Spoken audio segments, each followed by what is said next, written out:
네, 안녕하세요. 두 번째 시간은 헤세드 창업과 마을 공동체라는 주제로 나눈 시간을 가지려고 합니다. 만약에 하나님이 주인 되셔서 운영되는 기업이 있다면, 그리고 비즈니스를 통해서 이제 지속 가능한 수익을 창출하고, 그리고 이 수익을 하나님 나라와 선교를 위해서 사용하는 기업이 있다면, 그리고 하나님 나라의 영역적인 관점에서 비어있는 영역의 역할을 담당하고 하나님 나라에 필요한 곳에 그 자원과 수익을 나누고자 하는 기업이 있다면 하나님께서 정말 기뻐하시지 않으실까요? 두렵고 떨리는 마음이 있지만 바로 그 기업이 제가 근무하고 있는 헤세드입니다. 이러한 기업을 만들고자 하는 마음에서 헤세드가 시작되었습니다. 헤세드를 설명할 때 빠질 수 없는 분이 설립자인 이봉래 대표입니다. 이봉래 대표님은 하나님을 믿게 되시면서 전 재산을 하나님 나라를 위한 재정으로 구분하셨고요. 그리고 그때부터 한 달에 100만 원 월급 받으시면서 지금까지 일하고 계십니다.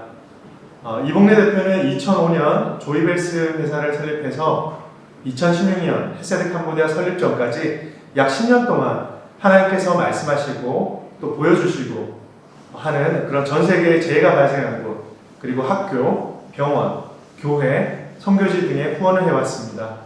그리고 국내에서는 청소년복지재단을 세워서 운영해 오셨습니다.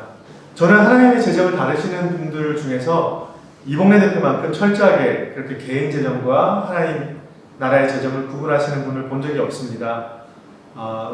그러던 중 설립자분들은 자신들이 비즈니스 활동을 하지 않으면 이러한 후원이 그리고 활동들이 지속될 수 없다는 것을 인식하시고 그 대안을 고민하시던 중 이제 비즈니스가 대안이 될 수 있지 않을까 하는 생각을 하셨습니다. 선교를 후원하던 자금으로 회사를 세워서 지속 가능한 수익을 발생시키면 그 수익을 나누어 사회적으로 소외된 계층, 그리고 자립을 도모하는 공동체 및 다른 하나님 나라의 필요를 채우는 일에 지원하는 것이 가능하지 않을까 하는 생각으로 기도하셨고 2015년도에 캄보디아 오셔서 2016년에 저희 헤세드 캄보디아를 설립하셨습니다. 캄보디아 첫 번째 대상지이고요. 지금은 방글라데시와 우즈베키스탄 등 제2, 제3의 대상지를 위해서 기도하고 있습니다. 헤세드가 설립된 개도국에서 좋고 경쟁력이 있는 상품을 수출하게 되면 한국에서는 헤세드 글로벌과 그리고 꽃피는 아침말이라는 유통회사가, 그리고 미국에서는 조이벨스 아메리카와 미국 내 교민들을 대상으로 하는 꽃피는 아침말 USA가 판매를 담당하게 됩니다. 제가 생각할 때 헤세드의 가장 큰 특징은 유연성에 있습니다. 2016년 설립 이후에 코비드 전인 2019년까지 매년 한 개의 사업 부문을 설립해서 현재까지 운영 중이고요. 또 다른 특징은 개방성입니다. 하나님을 주인으로 고백하는 같은 목적을 가진 모든 단체 또는 개인과 협력하고 있는데 어느 정도까지냐 하면 제가 2017년에 입사하면서 농산물 유통 부문인 보리솥 유통 부문을 런칭했는데요. 잘 모르니까 굉장히 힘들었습니다. 그때 이제 설립자분과 상의하기를 하나님께서 이 사업을 통해 이루고자 하시는 목적을 만약에 우리보다 더 잘 이룰 수 있는 어떤 개인 혹은 단체가 있다면 소위와 상관없이 이 사업 부문을 그쪽으로 넘기자고 논의를 했습니다. 저희는 하나님 나라의 목적만 이루어지면 됩니다. 네, 헤세드가 창립될 때 창립 멤버들이 공통적으로 가졌던 마음들입니다. 창립 멤버들은 한국의 코트라와 코이카가 주관해서 캄보디아 프놈펜에서 진행된 청년 창업 프로그램인 글로벌 영 비즈니스맨 프로그램에서 멘토와 멘티로 만났습니다. 이봉래 대표는 다년간의 경험으로 비즈니스를 통해 복음을 전하는 것에 대한 마음을 가지고 계셨고 구체적인 계획들도 있으셨지만 다른 창립 멤버들은 비즈니스에 대한 경험이 전혀 없었습니다. 하지만 캄보디아에서의 단기 선교 경험을 바탕으로 비즈니스가 필요하다, 그리고 누가 이런 비즈니스를 선교를 하면 좋겠다라는 막연한 생각만 했었습니다. 그러한 상황에서 하나님께서는 재정이 준비된 이봉래 대표와 또 같은 비전으로 캄보디아에 온 이사부부를 만나게 하셨고 그리고 헤세드를 시작하게 하신 것입니다. 하나님의 때에 하나님께서 하신 것으로 전적인 하나님의 계획하심과 은혜라고 생각합니다. 이분들이 헤세드의 설립을 준비할 때 공통적으로 가지셨던 마음들은 첫째, 하나님께서 우리를 비즈니스를 통해 복음을 전하도록 부르셨다. 둘째, 비즈니스를 통한 사업 수익은 다시 하나님 나라에 필요한 것으로 흘려보낸다 입니다. 이런 얘기를 하면 많은 분들의 반응이 이렇습니다. 저 또한 마찬가지였는데요. 그게 가능해? 비즈니스를 통해 복음도 전하고 또 수익을 흘려보내는데도 사업이 지속되는 것도 가능해? 저 또한 이런 의문을, 이제 궁금증을 항상 제 마음에 그리고 이제 여전히 지금도 품고 있는데요. 이에 대한 답은 하나님께 있는 것 같습니다. 창립할 때 하나님께서 주신 고린도후서 6장 10절 말씀입니다. 근심하는 자 같으나 항상 기뻐하고 가난한 자 같으나 많은 사람을 부유하게 하고 아무것도 없는 자 같으나 모든 것을 가진 자로다. 저희 이사들 모두가 이 말씀이 우리 가운데 이루어지기를 항상 기도하고 있습니다. 하나님께서 우리를 비즈니스를 통해 복음 전하도록 부르셨다. 여기서 말하는 복음은 우리가 존귀한 자임을 깨닫고 또 우리 옆에 다른 사람들도 동일하게 존귀한 자로 여기고 그리고 세상 만물을 케어하고 사랑함으로 다스리는 것으로 이해하고 있습니다. 이제 이 마음으로 시작하다 보니 하나님께서 기뻐하시는 비즈니스 그리고 농업국가인 캄보디아에 필요한 비즈니스 많은 사람들을 이롭게 하는 비즈니스 우리 달란트로 잘할 수 있는 비즈니스 하나님 나라에 비어있는 영역을 채우는 비즈니스 지속 가능한 비즈니스에 대해 계속 생각하고 진행하게 되었습니다. 비즈니스를 통한 사업 수익은 다시 하나님 나라에 필요한 곳으로 흘려보낸다. 이 마음으로 창업했기 때문에 영향력을 배가할 수 있는 하나님 나라를 위한 투자, 가난하고 소외된 사람들을 향한 나눔, 협력하는 선교 및 농민 공동체에 대한 수익 배분, 하나님 나라에서 재정이 긴급하게 필요한 곳들, 그리고 헤세드 내부 임직원 공동체의 생활을 위한 급여 및 인센티브 등에 흘려보내는 것을 미리 염두에 두고 비즈니스를 하게 되었습니다.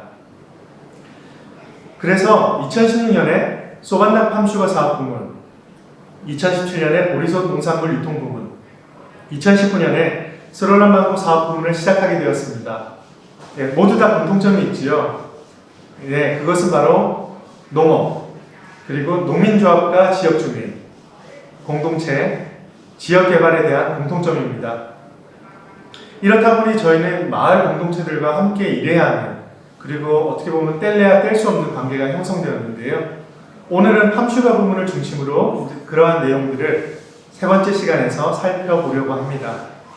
이 사진은 저희 내부 직원 공동체에 대한 것입니다. 내부 직원들에게 회사의 주식을 나누어 줄 때 찍은 사진들인데요. 저희가 처음 시작할 때부터 그리고 지금까지 직원들에게 얘기하는 것이 있는데 그것은 바로 헤세드의 주인은 하나님이시다. 그리고 여러분도 헤세드의 주인이다 라는 것입니다. 항상 얘기하고 또 실제로도 직원들이 헤세드의 진정한 주인이 될 수 있도록 격려하고 성장하도록 돕고 있지만 직원들이 피부로 와닿지는 않았을 수 있는데요. 바로 올해 2월에 있었던 우리 사주 대정이 직원들에게는 본인들이 이 회사의 주인이라는 말을 체감하게 된 일일 것 같습니다. 그래서 저는 이 우리 사주 제도가 저희 헤세드에게는 아주 의미가 있는 일이라고 생각합니다.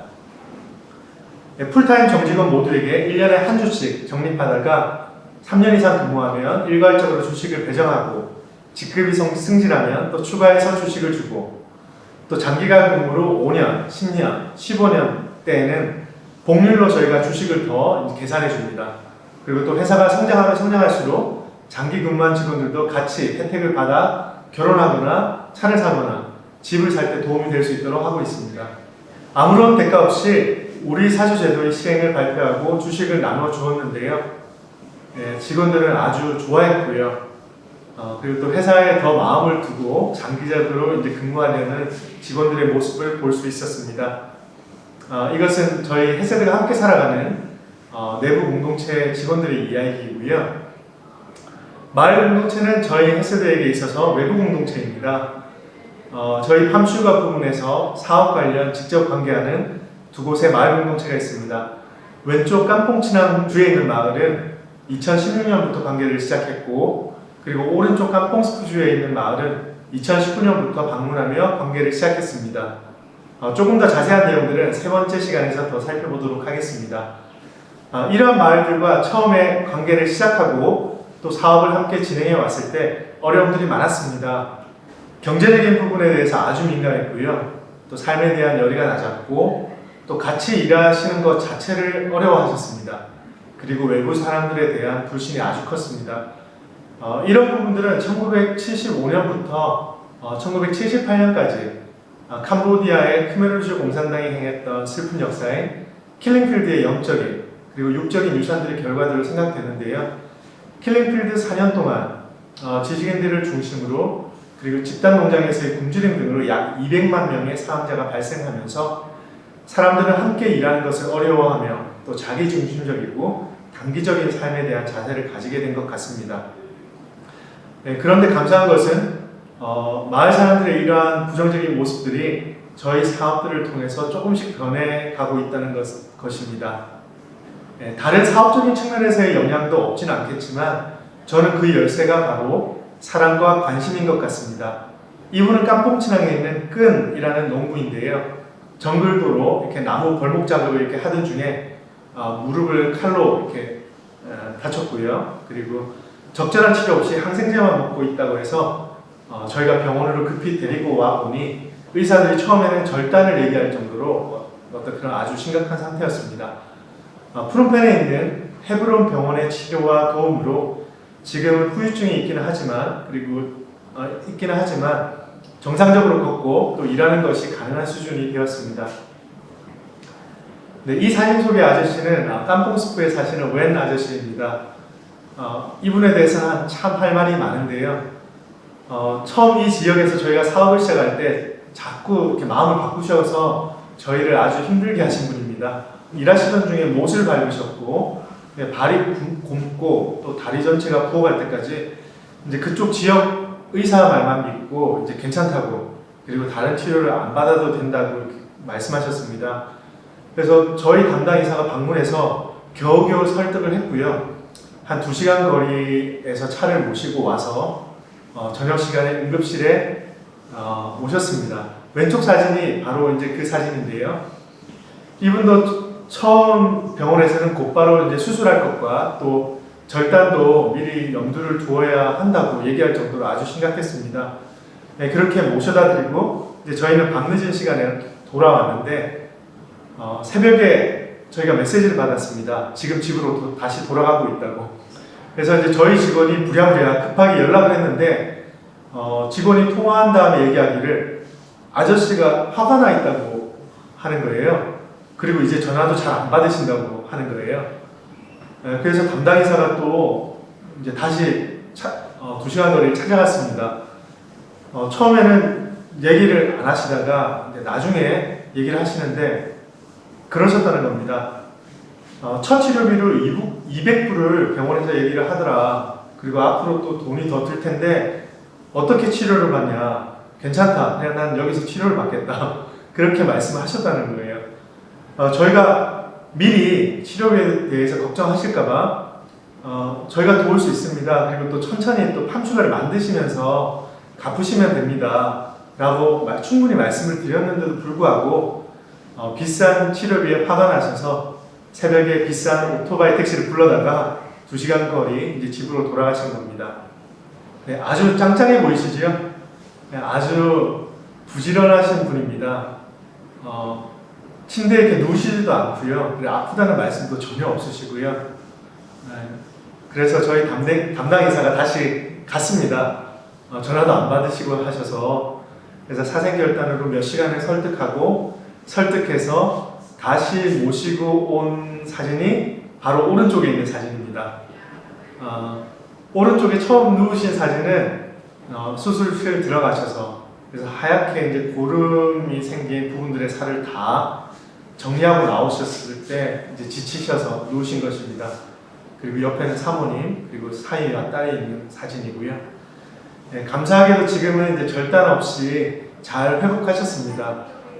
병원에서 퇴원하신 이후에 저희 담당자가 처음 마을 갔을 때에도 회복 중이신 다리를 절뚝거리시면서도 몇십 미터를 걸어오셔서 반갑게 인사를 하셨다고 해요. 이렇게 조금씩 경계심과 마음이 열리는 것 같습니다. 네, 이상으로 두 번째 시간을 마치겠습니다.